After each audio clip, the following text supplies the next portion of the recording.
Hello, everyone, and welcome to today's webinar. We are really excited to have our three presenters with us today to share with you the work that they're doing to create new carbon estimating tools for early stage building design.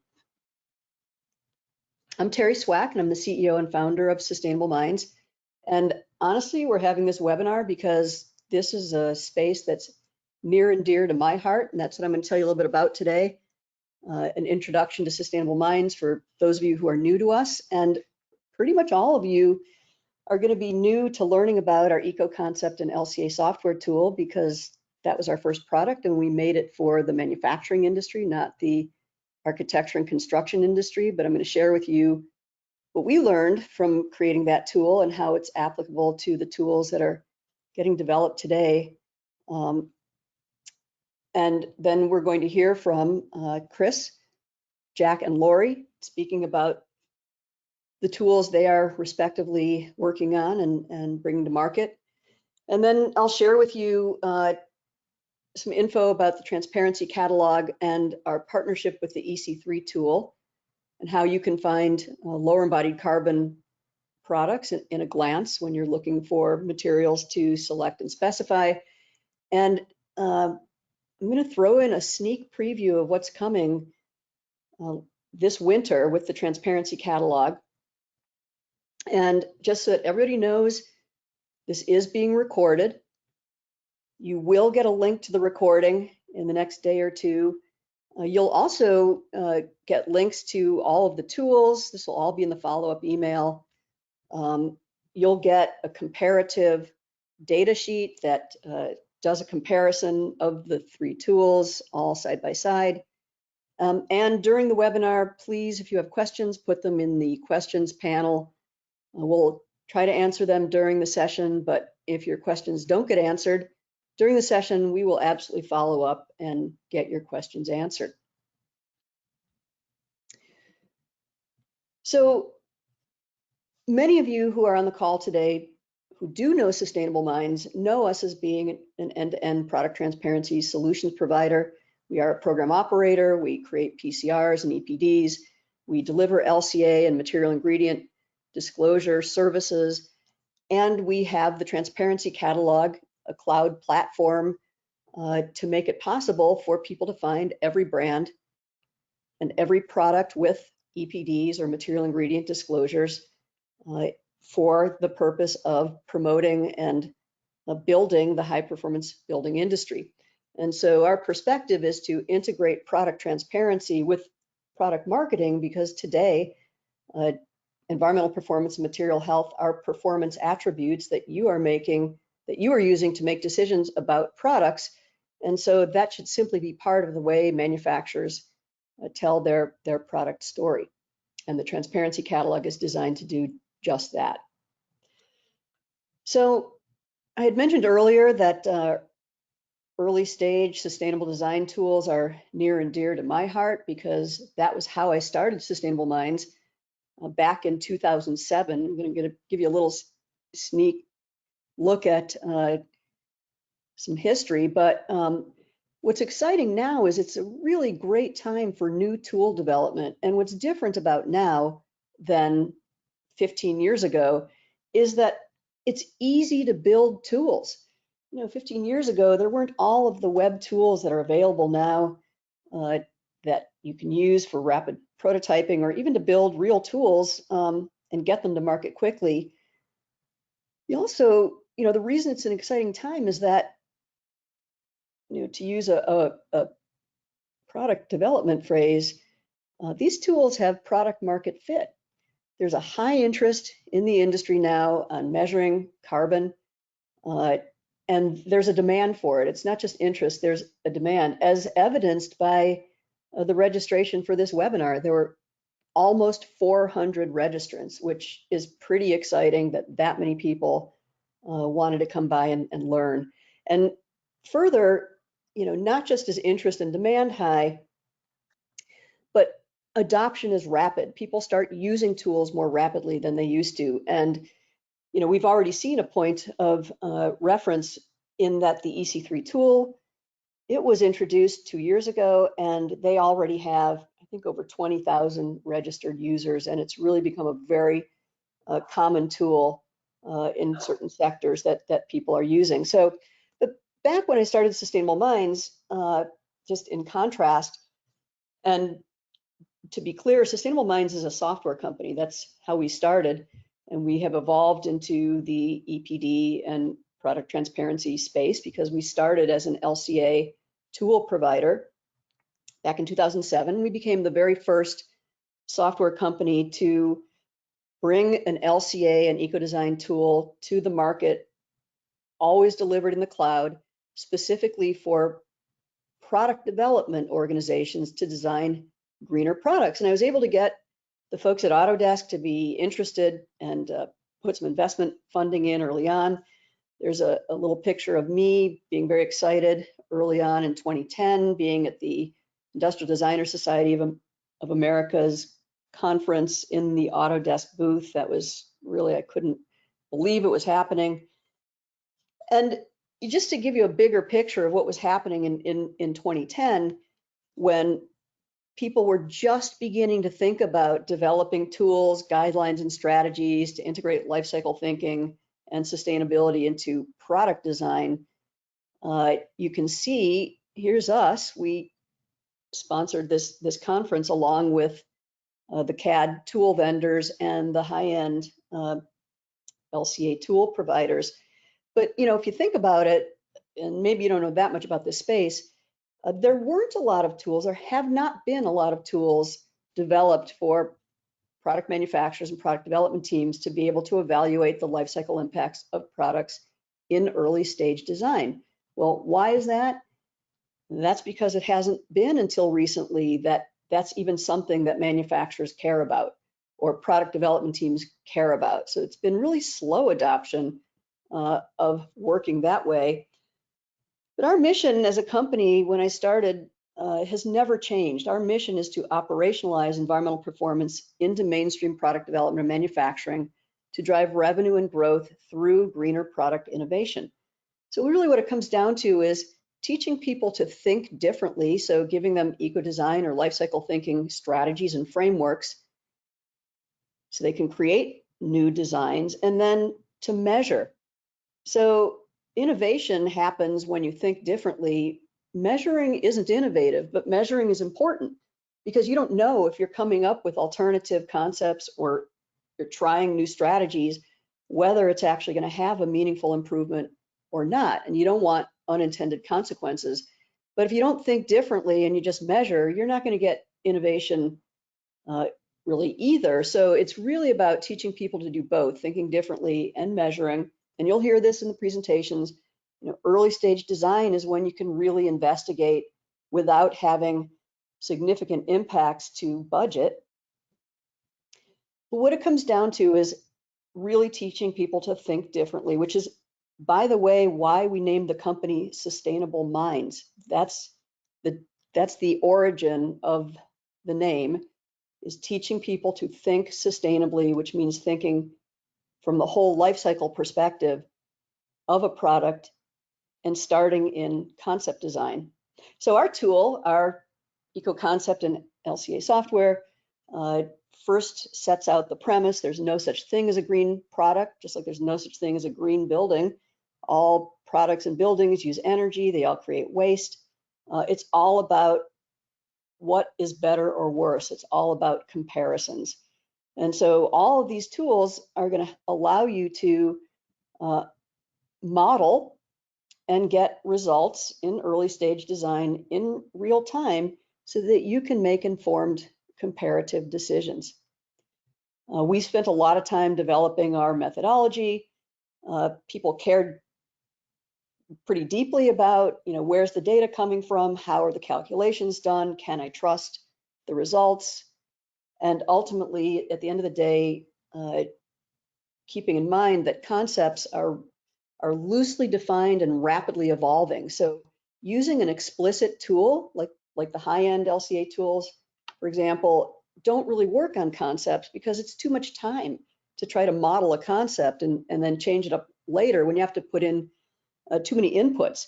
So the whole idea is to create tools that allow for rapid changes, for non-experts to use because lots of people make decisions about products and now buildings, and make it easy to share the results.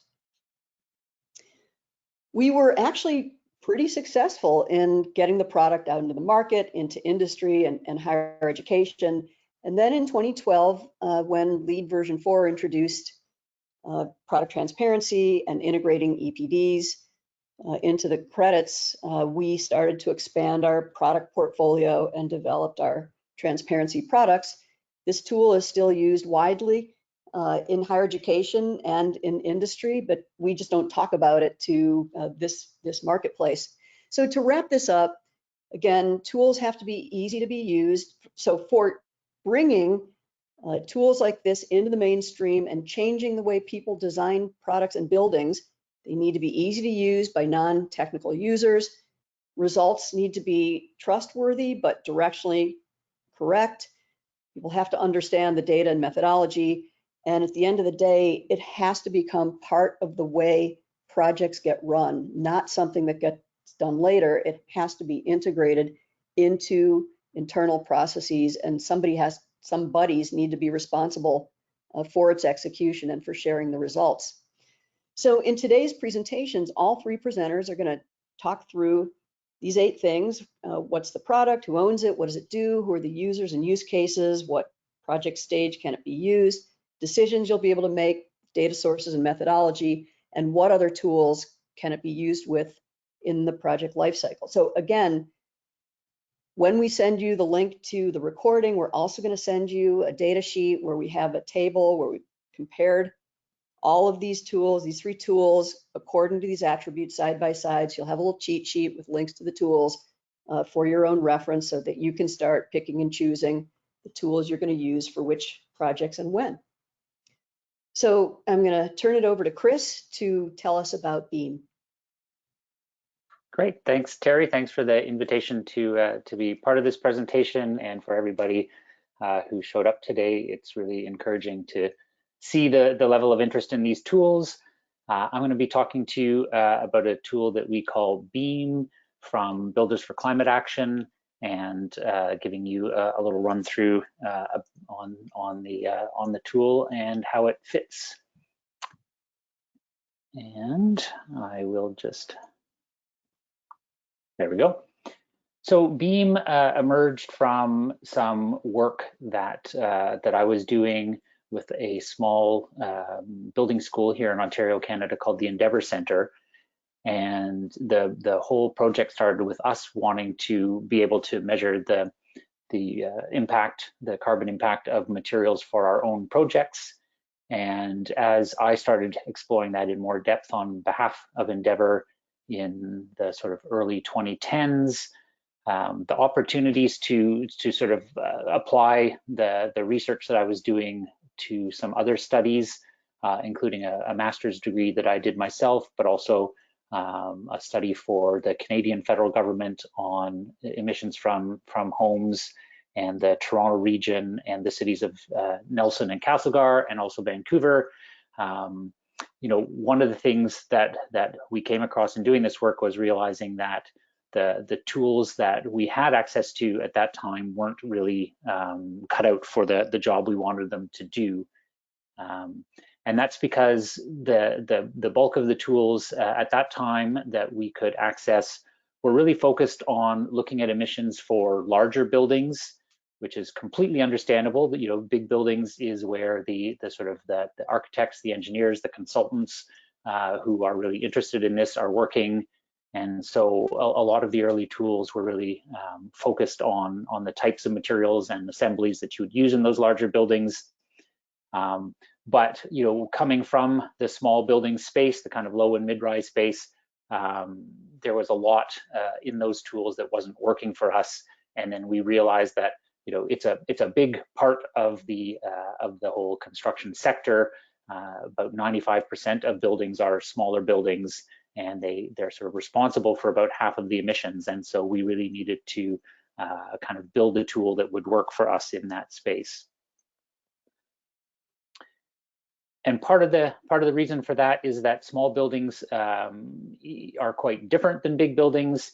they are a lot less reliant on concrete, steel, and glass as primary materials, and there are a lot more sort of insulation and cladding materials to the floor area of the building. So those materials, occupy a bigger percentage of the overall carbon footprint.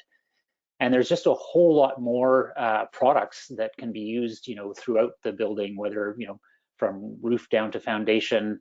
And a lot of those products weren't included in the existing tools because they really do only apply to the smaller market.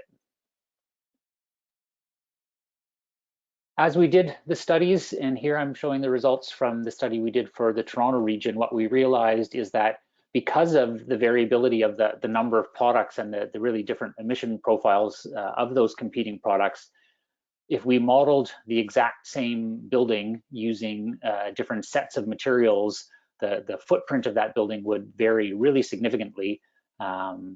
And so, a building with the exact same level of performance and the exact same design and, durability, like if we looked at all of those functions, they remain the same, but depending on the material sort of palette we were choosing, we could get really different results.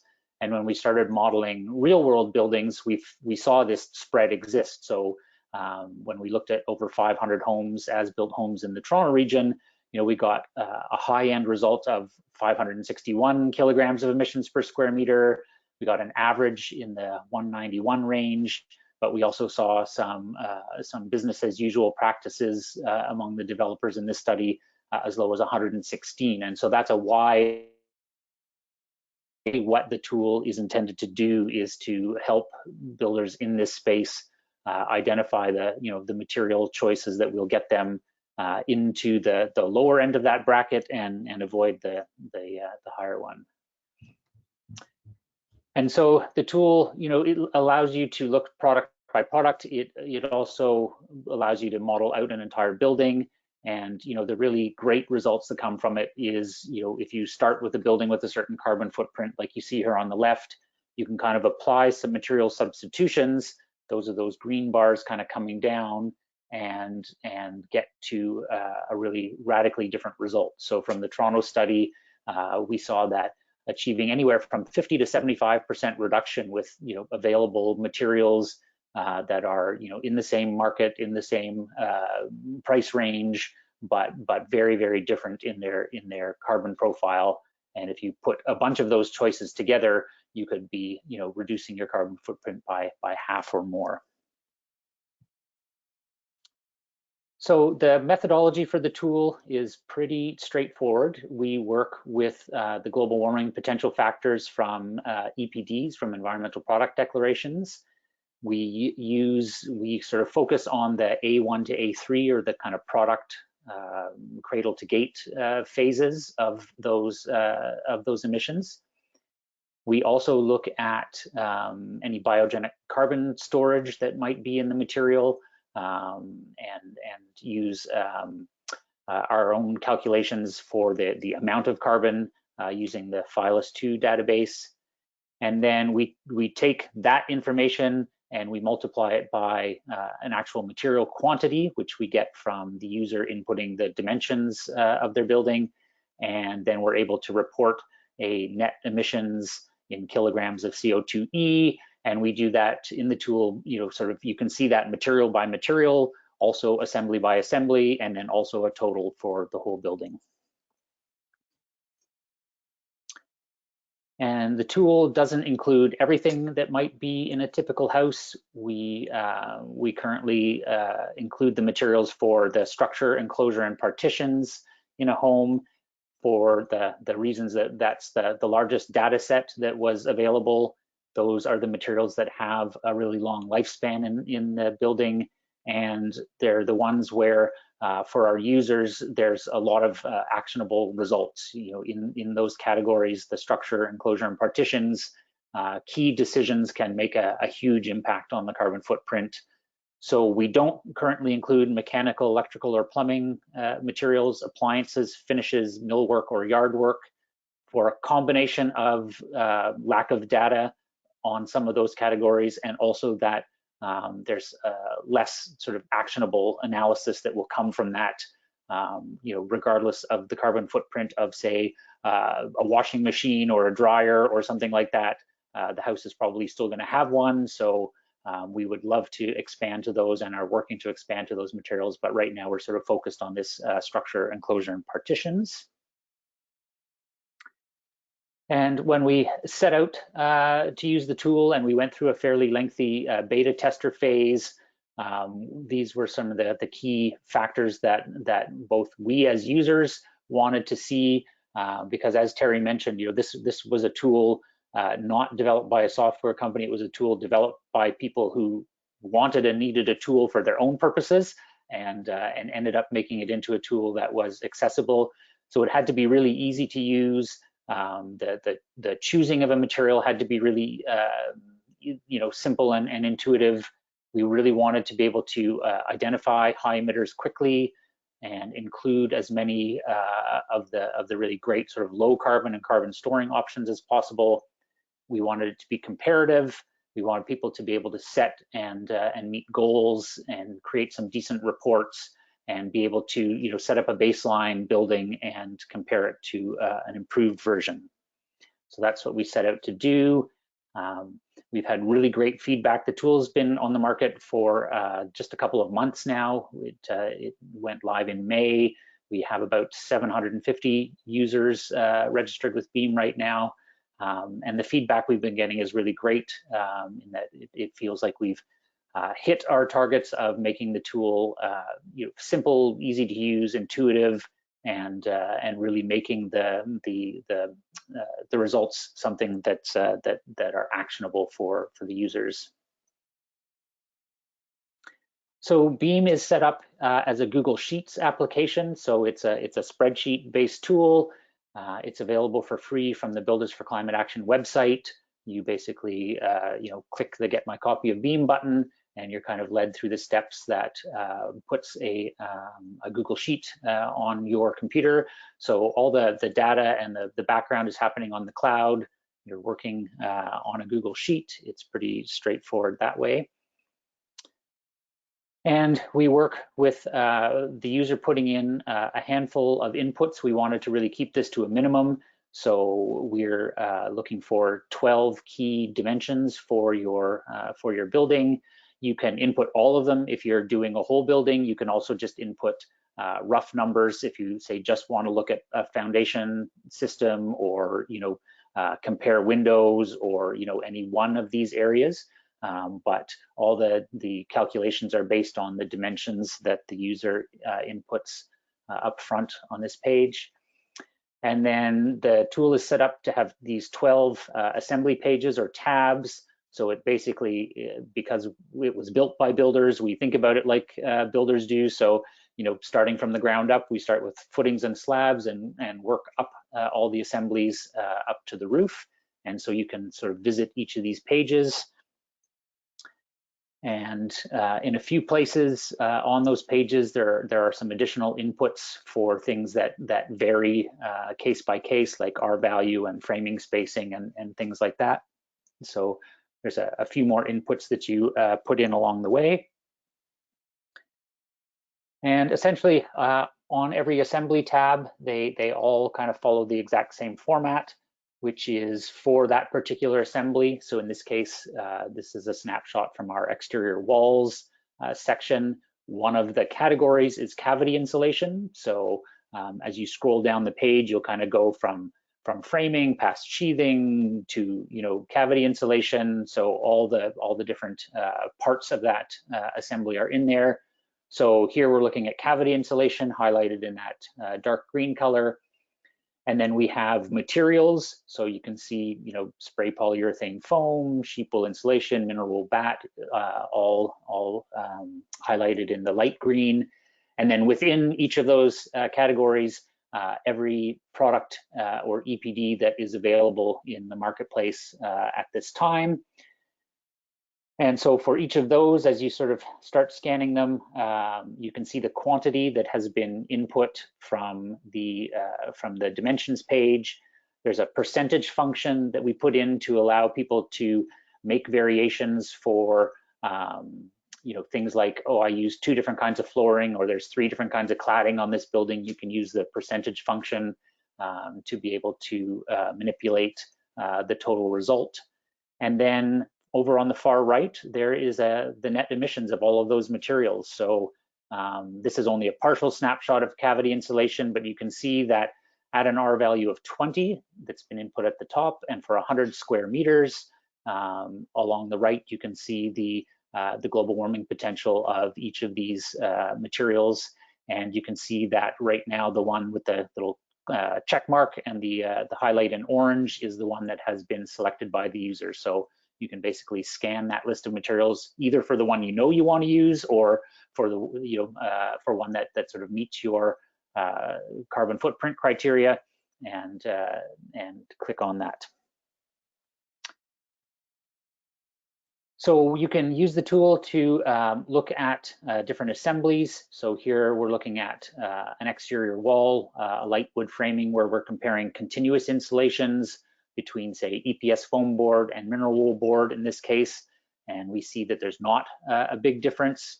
We can do the same look at an assembly, the same frame wall, but now we switch out the cavity insulation. In this case, we're comparing mineral wool back to cellulose, and you can see that now there is a big difference. I'm getting my time message here, so I'm going to go through a little more quickly, but you can look at different types of assemblies, and then finally you can look at whole buildings and work on looking at the carbon footprint of all the different assemblies in that building. And my final slide here is just to show, I think a lot of times we underestimate the potential impact of this residential sector, but at the 232 million meters squared of residential building that happens in the US every year, at the average carbon footprint that we're finding for homes, we're getting close to 50 million tons of emissions a year just from the materials from manufacturing those homes. And when we look at the kind of reductions that builders are able to achieve by using BEAM, we're seeing possible impacts in the 10, 20, 30 million tons of emissions in the pretty near term. So we're really excited about the potential for the tool to really drive people finding both the low-hanging fruit immediately, and then being able to identify the kinds of changes that they'll need to work up to over the next 3, 4, 5 years as we continue to drive emissions down. And that brings me to the end of the little section on BEAM. Oh, thank you, Chris. You're doing such great work, and thank you for sharing that. So now, Jack, let's hear from you. Hey everybody, thanks for having me here. It's really exciting to present with Chris and Lori. I think all 3 of our tools do slightly different things, but are all really complementary and act sort of together in this, I think, concerted effort to address major sources of emissions across AEC. So I'm the lead developer of EPIC, the early phase integrated carbon assessment. I'm the climate strategist at EHC Architecture in San Francisco. And like Chris's tool, we sort of arrived at EPIC looking at this really important question that Terry sort of set the bounds for us. How do you make sure at the earliest phases of a design project, you're sort of making the decision to support a low carbon or a climate positive building? So obviously there's really robust tools for later phases, whether that's things like Tally or one-click LCA for doing these kind of like BIM integrated lifecycle assessments, or tools like EC3 or the transparency catalog for comparing options or looking at procurement. But how do you sort of build a model, a whole carbon shoebox model at the earliest phase to test different options when the potential for reductions is high, but data is scarce? For a long time, the approach has been using best guesses, rules of thumb, heuristics. I'm going to show some kind of work that comes out of the EPIC tool to illustrate why a tool like EPIC is important, and best guesses might not always be the best approach to really complicated, complex early phase decisions. So to look across maybe a couple different geographies, and starting in San Francisco, where I am right now, we see that over 30 years for this kind of baseline school building at 100,000 square feet, EUI of about 30, an all-electric building, This is our proportion of embodied and operational emissions, about 80% embodied and 20% operational. The grid in California is relatively clean and getting cleaner. And if we compare that to other locations, Seattle, Albuquerque, and Salt Lake City, we see really stark patterns, both differences in the general proportion of embodied and operational emissions, and also differences in the overall magnitude of total emissions, with a very wide range too. Operational emissions only 9% in Seattle, where the grid is mostly hydropowered, to about 50% in Salt Lake City, where the grid is much more fossil fueled, and a difference of, what is this, 80%, right, in ish total magnitude of carbon emissions. This suggests that the strategies that we're using need to be really tied to data coming out of the specific locales, and that the best guesses we might make in San Francisco won't apply equally to these other geographies. To make the same point a different way, looking not at background conditions, but at what sort of the EPIC data model can start to tell us, is here's sort of a set of conditions that gives us a net zero school in San Francisco. You see there's this many emissions, operational emissions emitted, and this reduction from a PV array of a certain size at the school. And we see really different, the same strategy applied in different locations as modeled by EPIC and backed up by tools like NREL System Advisor model, and building grid emission modeling over time. The same set of strategies in Seattle, there's actually emissions remaining. It's no longer a net zero strategy because there's so much less solar potential. Whereas in Albuquerque, the total magnitude of emissions is much higher, but the same solar array can actually create a positive project, offsetting emissions from the grid otherwise. In Salt Lake City, emissions from the grid even higher. There's still a little bit left over because the trade-offs between solar potential, the greening grid or dirty grid, don't pencil out quite the same way. This is the sort of complexity that EPIC is meant to address. But EPIC also looks beyond these sort of net zero strategies, focused on energy, to look across operational energy, embodied carbon, and carbon stored in the landscape, to take in this sort of whole carbon picture of a building project at the earliest phases. EPIC isn't also sort of just, it looks across many strategies, from building less to reusing systems to switching to another structural system, changing specification of procurement. What does it mean to electrify, to reduce an EOI, to add renewables? It's sort of like EPIC has been developed in collaboration with a lot of kind of partners across architecture and engineering, so that it's sort of calibrated to the questions that they're asking at early phase design to help reflect those choices in the way our data is modeled. Oh, this slide got kind of crunched when it went into PowerPoint, so excuse the colors. But EPIC pulls in data from A1 through A3, as well as operational phase, both the replacement of materials and operational energy. And here's sort of a list of data sources. EPIC generates a bill of materials for a building project and uses carbon intensities from both the CLF material baseline and the larger EPD literature to assign carbon intensities to those. Our estimates of operational carbon come out of the CBEX and REX kind of for their data. We kind of crunch it down to assign it regionally and by building use type. We use the Cambium NREL's emissions over time to try to model grid futures and how those will affect different strategies.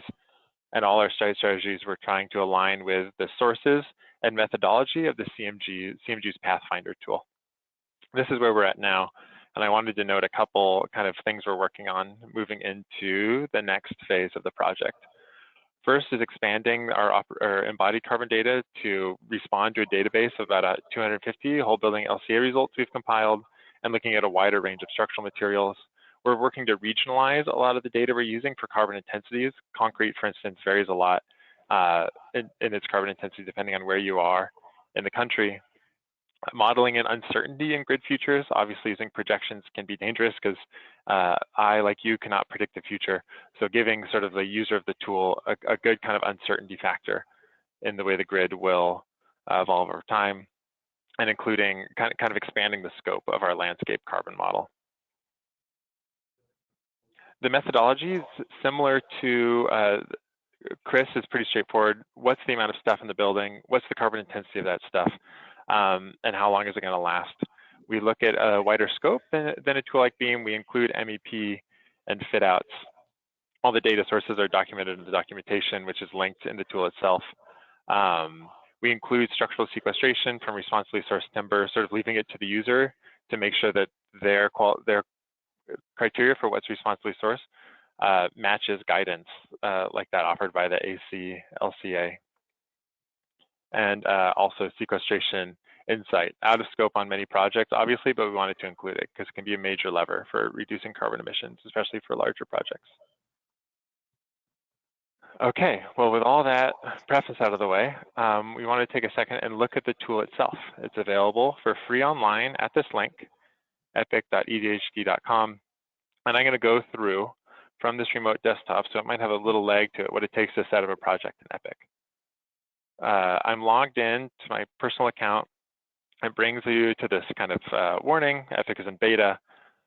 I click through that, you can read it at your leisure. Brings us to the base case tab where we can enter a very, getting a really interesting text box coming up. Project description, the year is really important. This ties into the grid, the location where I am now, a primary structural system. You see the options here. We'll say reinforced concrete, a building use. Start with an office. And we enter a building size. Say it's a 5-floor building with 20,000 square feet on each floor. And that's all you need for Epic's data model to generate sort of the first pass at the carbon footprint of that building. So you save the base case, the model sort of considers the options you set in, looks at the grid features in the location, materials available there, and gives you this sort of breakdown of what this building would look like. This office building, reinforced concrete office building, built in 2025 in San Francisco. From there, you advance to the carbon reduction measures page, and here's where you can start modeling all the different carbon reduction measures that are included in Epic's model, both reduction and reuse measures that we have a treatment of, and you'll see from Lori the treatment of it in the CARE tool. Definitely the place you want to be if you're looking at a retrofit specific project.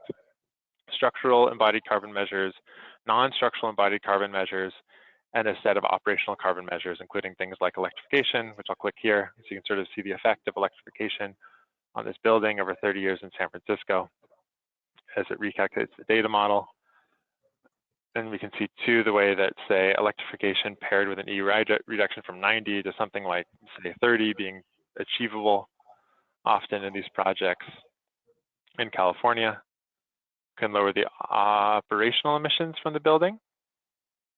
And addressing specification or sort of like a durability of materials here can affect embodied carbon. This building, say, what if it was a wood frame building?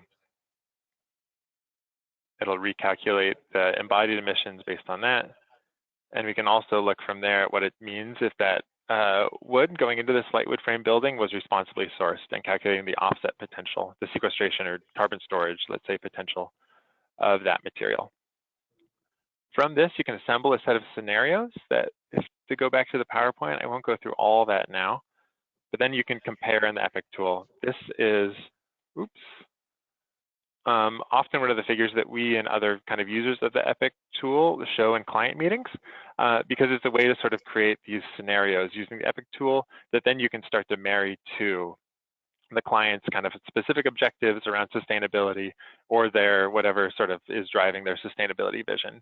So it's a way to sort of like put a lot of scenarios on the table really early, figure out what's going to have the largest reduction in emissions over the kind of like whole carbon picture of the building, and start to, you know, open those discussions with the client about what it means to set these goals really early in the design process.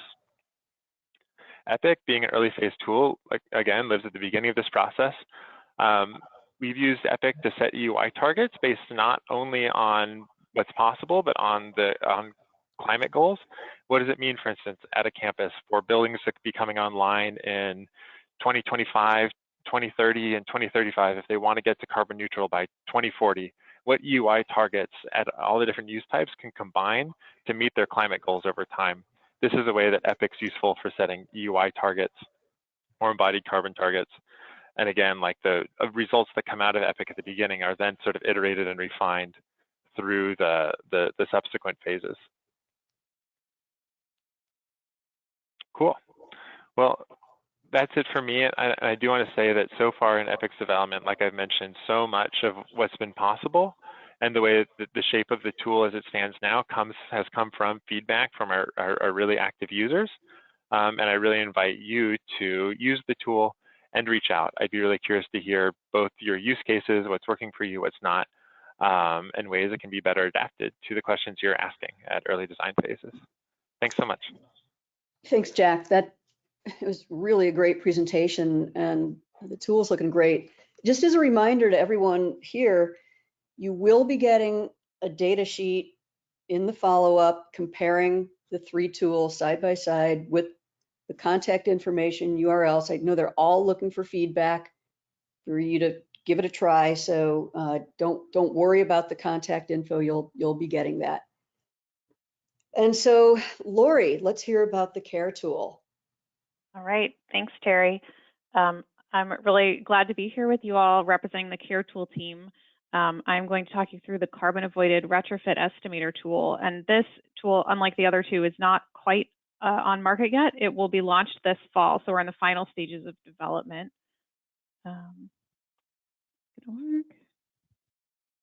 Oops. Okay. So the purpose of the CARE tool, as you may have inferred from the name, is really to focus on quantifying the avoided emissions of reusing existing buildings.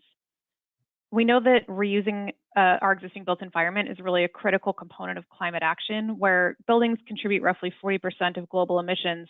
We know that about 28% of that is from operating existing buildings. So we have to make our existing buildings more efficient.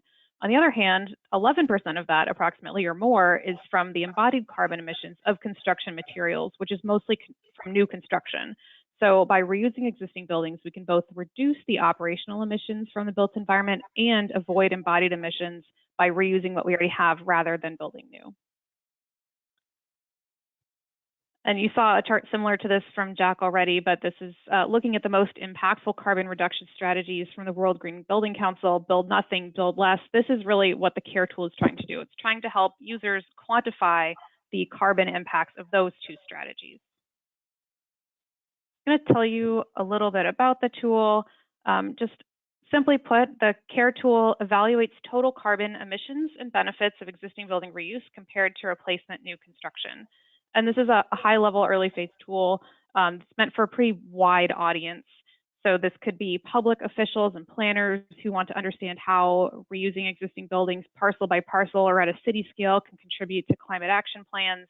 It can be heritage officers who want to advocate for building preservation by demonstrating the climate benefits, the carbon benefits of retaining those existing buildings. Building owners or real estate developers trying to enact their own carbon policies and understanding the impact of replacing buildings or reusing them, or building industry professionals like myself, architects, engineers trying to do this math for themselves, either as an advocacy tool or as a design tool. And the approach is pretty simple. The tool evaluates 3 scenarios. The first, do nothing to an existing building. The second, reuse that existing building and retrofit it to a certain degree. And the third option is to build a new replacement building in place of that existing building. And for all 3 of these scenarios, the user defines the study duration. And I think similar to what Jack was describing, this is really important because we're looking for reduction strategies that minimize carbon emissions in the near term. So we don't want to look over the full life of a building. We want to look over between now and 2030, now and 2040. If you have a carbon neutrality target date, maybe that's the study duration you want to look at. And the CARE tool is hosted by Architecture 2030, but I think one thing that is really special about the tool is the breadth of collaborators who supported its development, and that includes the heritage and preservation communities, the sustainability communities, was incubated by the Carbon Leadership Forum, and supported by practitioners and other groups who all are vested in this tool.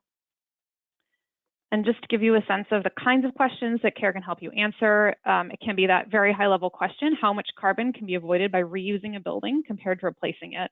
It can help you understand the nuances of how we reuse buildings. So what if you can only reduce operational emissions by 50% with an existing building, but you could replace it with a net zero new building? You know, again, looking at impacts of geography and grid intensity, depending on your location or the condition of the existing building. You know, what if it takes really a lot of intervention to reuse the existing building versus what if it's in great condition and it takes very little work? And then it can also, again, look at those bigger picture questions. How much can building reuse contribute to meeting climate neutrality targets at a property by property basis or at a city scale? And then what are the greenhouse gas benefits of reusing existing buildings, for example, through historic tax credits or other reuse incentives, starting to tie this to some policy and financial incentives.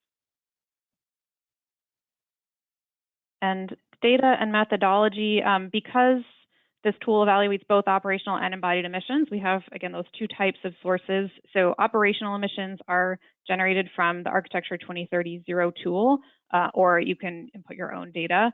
And then embodied emissions, rather than being built up at a product by product scale as in the previous two tools, the CARE tool really takes a whole body benchmarking approach. So our embodied carbon data comes from the Carbon Leadership Forum Embodied Carbon Benchmarking Study, similar data from the Athena Institute, and other peer-reviewed and published studies, both of sort of portfolio benchmarking and some building by building case studies.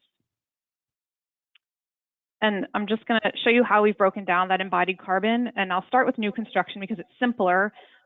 New construction roughly clusters, the embodied carbon of new construction clusters roughly around structural system. And so within the tool, users define new construction based on these four typologies here to approximate the total building embodied carbon on by square footage. Reuse is obviously much more complicated, and that is because there are basically an infinite number of ways to reuse buildings and a huge range of existing building typologies and conditions.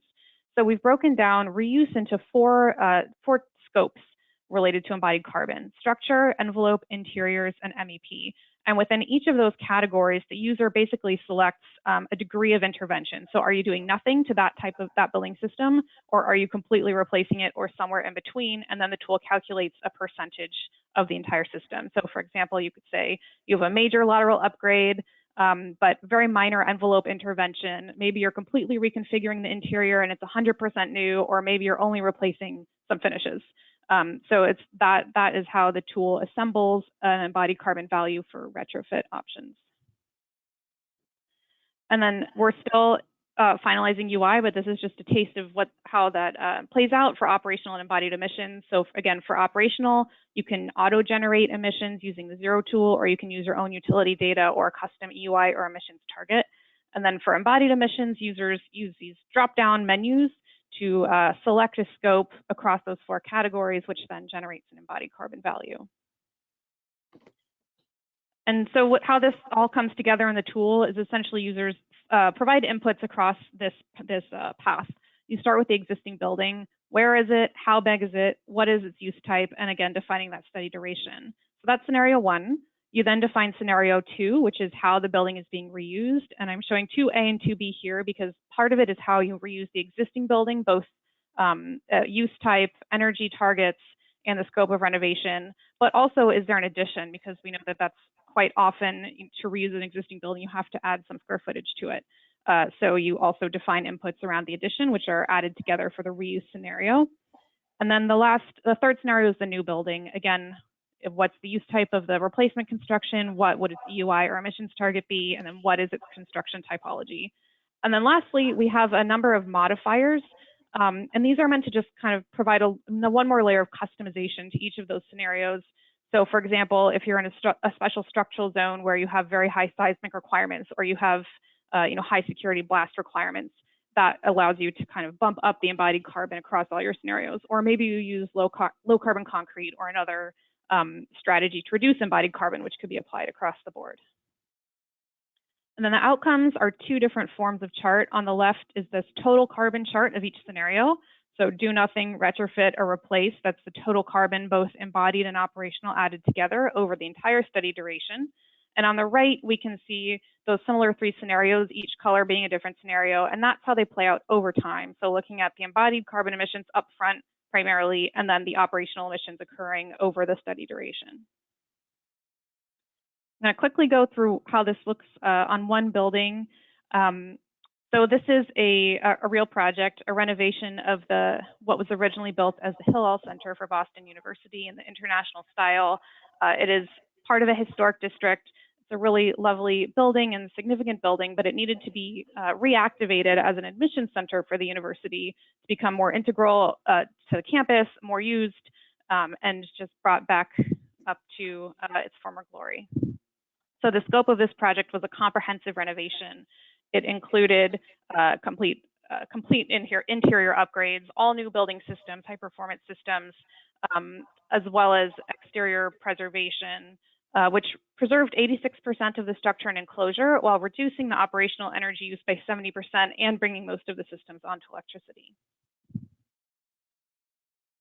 So just to quickly go through this, and this is user interface from the beta version, but you can see the process where you first input the building location, size, and use type, as well as that study duration. And this is where the tool will pull the baseline operational emissions.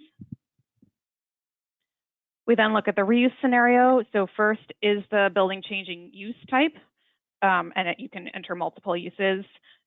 Is what are the energy performance targets, or what energy performance have you achieved through the renovation? And then what was the approximate scope of the renovation across structural, envelope, interior, and MEP systems? And then again, we define the new building. So the square footage here, most likely you're comparing apples to apples, but maybe that they would be different sizes. You're entering the energy target, the performance target, the emissions target, and the building typology. And then what we see are the outcomes, and this building did have a complete life cycle assessment and full energy modeling, so we're able to compare, and it did actually, it tracks within 10% of the tool. You can see here those three scenarios where if we do nothing to the existing building, all of the emissions over the next 15 years are operational, no embodied emissions, but it's pretty inefficient. If we look at the retrofit, there's that blue bar of embodied emissions from the renovation, but a much, much smaller yellow bar, and that's the lower operational emissions over 15 years due to the improved efficiency. And then the third scenario is the replacement building, where you can really see the impact of the higher embodied carbon of replacement construction, that taller blue bar, but we're going to say it's a little bit more efficient than the retrofit, so the yellow bar is a little bit lower. But here you can clearly see for the study duration, the avoided emissions of retrofitting that building compared to both doing nothing to it and to replacing it. And then if we look at that over time, there we go. Over time, the three scenarios, you can just see a different way that doing nothing has zero embodied emissions up front, but a very high slope related to its high energy use. Reuse is a low embodied carbon, but a much lower slope. And then the blue line is replacement. Same outcomes over time through the study duration. The reuse is lower carbon than the replacement.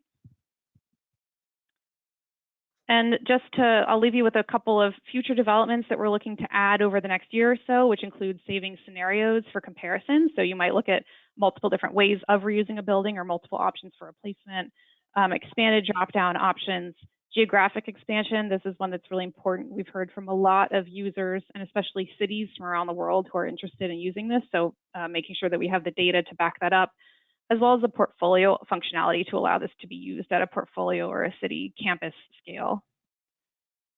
And with that, I'm going to leave you with these links, which I know Terry will send around. Like others, we're looking for input. And in fact, we're doing a very quick final engagement survey to make sure that the drop-down options that we're providing within the tool align with how you all out there are really reusing buildings.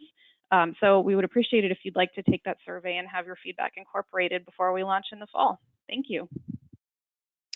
Lori, that was great. And, I've heard you guys present before, but I'm just really kind of blown away with the different approaches each of you have taken and the value that you're bringing to market. So listen, there have been a slew of questions, and what I'll tell people who are still on, the handout we're going to be sending that describes the tools side by side will actually answer a lot of the questions that people asked. All of the presenters will get all of the questions that were posed to them as a follow-up. And if they feel that the question you asked wasn't answered in the handout, then they'll answer it to you directly. And additionally, I think a lot of the questions that are coming in, guys, could actually be interesting inputs to future roadmap stuff. So that's how we'll handle questions. I just want to wrap up with the promise that I showed you how to find lower embodied carbon products through our integration and partnership with the EC3 tool. So for those of you who have not used the transparency catalog, it is free to use. There is no login. You do not need to set up an account.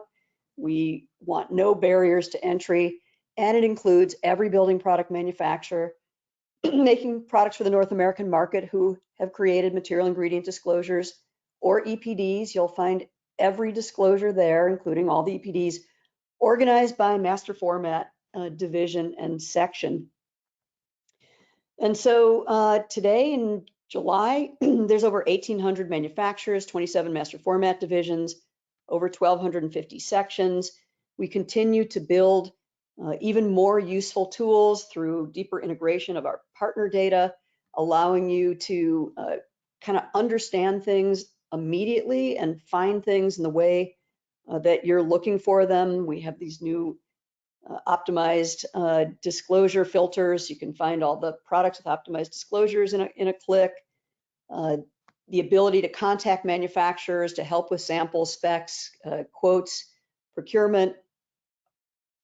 So what we've done with the EC3 tool folks is using their API, they built a special data stream for us where we take the comparative results that are shown in the industry range relative to the product-specific A1 through A3 global warming potential result, and have distilled it into these 5 quintiles, with 20th percentile being the best or the lowest range.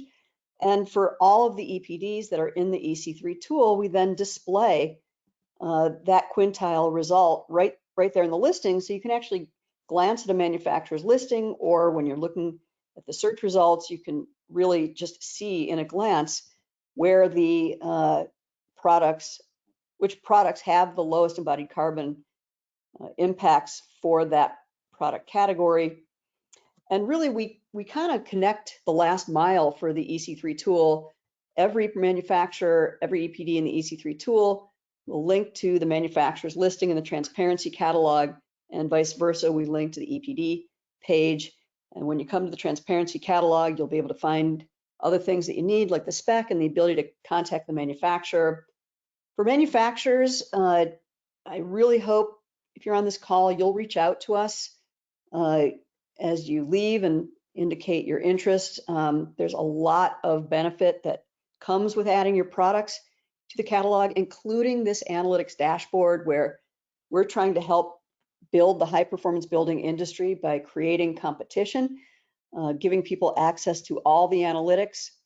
And last up, if you're still here, I'm going to give you a sneak preview of what's coming this winter: Transparency Catalog version 5, Project Builder and Library, where, true to our mission, we are operationalizing the product selection of high performance building products across the project lifecycle, from selection, specification, and procurement.